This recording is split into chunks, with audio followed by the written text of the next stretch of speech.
Assalamualaikum warahmatullahi wabarakatuh.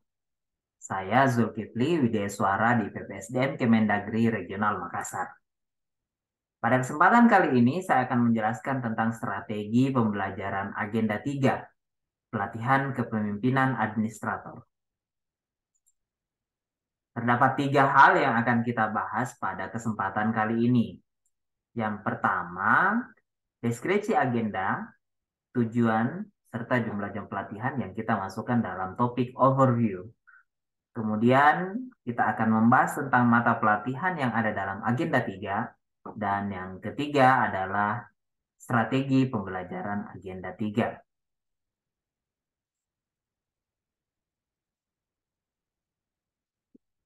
Baik, kita masuk ke topik pertama. Overview tentang agenda 3 itu sendiri. Agenda manajemen kinerja membekali peserta dengan kemampuan manajemen kinerja organisasi dalam menjalin hubungan kelembagaan yang didukung oleh manajemen risiko dan akuntabilitas kinerja sesuai dengan standar kinerja pelayanan dan manajemen penganggaran dalam memimpin pelaksanaan pelayanan publik dan memanfaatkan teknologi informasi sehingga pelaksanaan kinerja organisasi berjalan dengan optimal.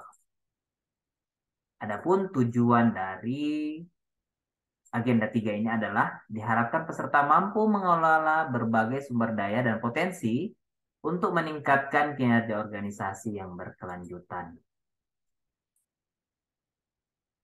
Kita akan melaksanakan pembelajaran Agenda 3 ini dalam 4 model pembelajaran, yaitu MOOC, Massive Online Open Course melalui LMS Kepemimpinan selama 16 jam pelajaran, kemudian sesi e-learning, sinkronus dan asinkronus selama 4 hari, sinkronus selama 9 jam pelajaran, asinkronus selama 20 jam pelajaran, dan terakhir adalah sesi klasikal selama 33 jam pelajaran. Rincian ini dapat kita lihat dalam Keputusan Kepala LAN nomor 2 tahun 2023 tentang pedoman penyelenggaraan struktural kepemimpinan. Selanjutnya topik kedua yang akan kita bahas pada kesempatan kali ini adalah mata pelatihan dalam agenda manajemen kinerja. Terdapat 7 mata pelatihan dalam agenda manajemen kinerja, yaitu akuntabilitas kinerja, standar kinerja pelayanan, dan manajemen kinerja. Kita letakkan dalam satu klaster yang akan kita bahas dalam sesi sinkronus pertama nanti. Kemudian organisasi digital dan hubungan kelembagaan pada hari kedua sinkronus. Dan terakhir adalah manajemen resiko dan manajemen keuangan negara. Mari kita lihat hasil belajar dari setiap mata pelatihan. Pada akuntabilitas kinerja, peserta diharapkan mampu memahami dan menerapkan prinsip-prinsip akuntabilitas kinerja berkaitan dengan pelaksanaan tugas jabatan. Mata pelatihan hubungan kelembagaan diharapkan peserta untuk memahami tentang konsep kerjasama kelembagaan, menyusun peta jejaring kerjasama, menganalisis potensi konflik kewenangan dalam pelayanan publik yang dapat dikerjasamakan. Kemudian kita juga akan belajar tentang organisasi digital. Pada mata pelatihan ini, peserta kita harapkan mampu memahami tentang konsep dasar transformasi digital, kebijakan terkait digitalisasi pemerintah, komponen dan tantangan dalam membangun organisasi digital. Kemudian ada mata pelatihan manajemen kinerja dalam agenda manajemen kinerja yang akan mempelajari dan membahas tentang konsep dan praktik manajemen kinerja dalam rangka peningkatan manajemen kinerja di unit organisasinya melalui konsep dasar teknik manajemen kinerja. Kemudian ada standar kinerja pelayanan.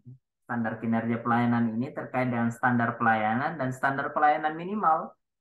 Standar sistem pelayanan dalam pelaksanaan tugas untuk urusan tentunya SPM untuk urusan wajib, dan selain urusan wajib masing-masing punya standar pelayanan. Kemudian 2 mata pelatihan terakhir, peserta diharapkan mampu memahami konsepsi perencanaan secara nasional, ada manajemen risiko, ada SPIP, good governance, 3 lines of defense, budaya risiko, dan proses manajemen risiko terintegrasi dalam rangka peningkatan manajemen kinerja. Nah, Topik ketiga yang menjadi inti dari strategi pembelajaran ini yaitu pembelajaran agenda manajemen kinerja yang terdiri dari 4 model yaitu pembelajaran mandiri, sinkronus, asinkronus, dan klasikal.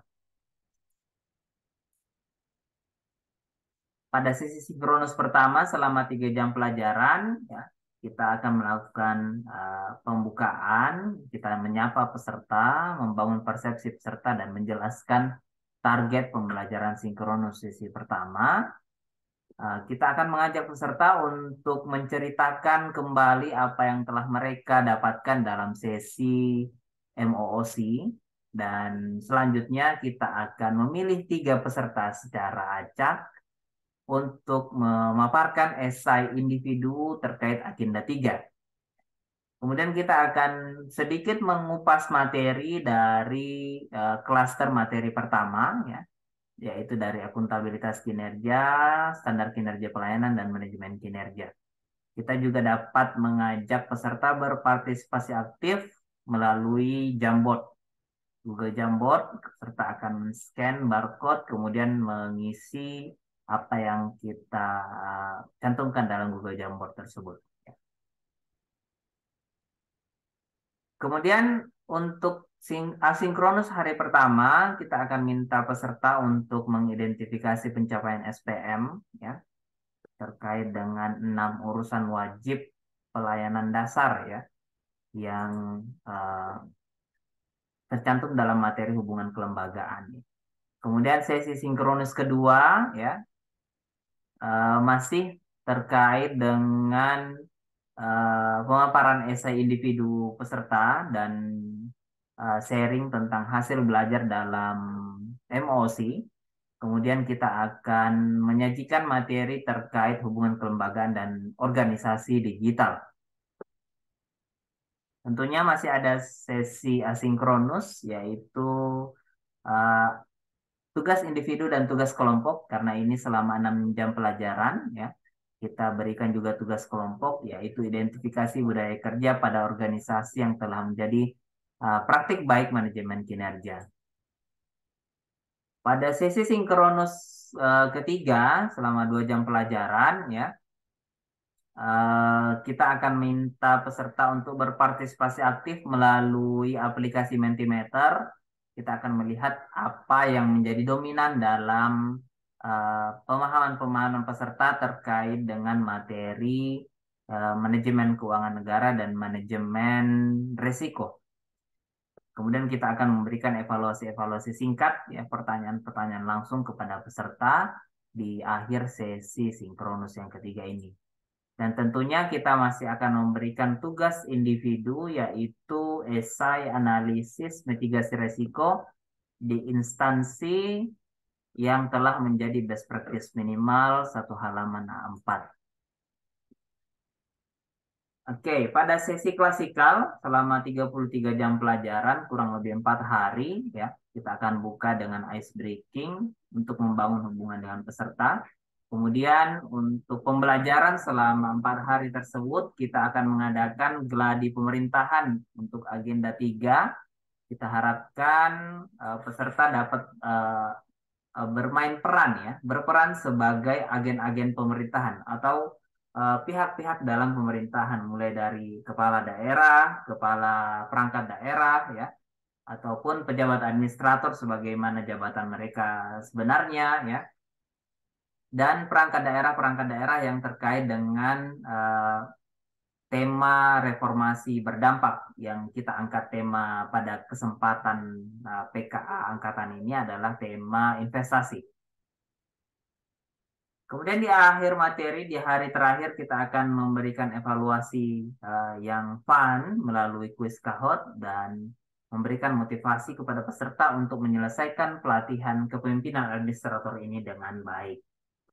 Dan kita akan menutup pembelajaran agenda 3 ini dengan apresiasi, motivasi, dan pembulatan serta ucapan terima kasih kepada peserta atas partisipasinya dalam pembelajaran agenda 3. Terima kasih, itu yang bisa kami jelaskan tentang pembelajaran agenda 3. Semoga strategi pembelajaran agenda 3 ini dapat diterapkan dengan baik. Terima kasih. Assalamualaikum warahmatullahi wabarakatuh.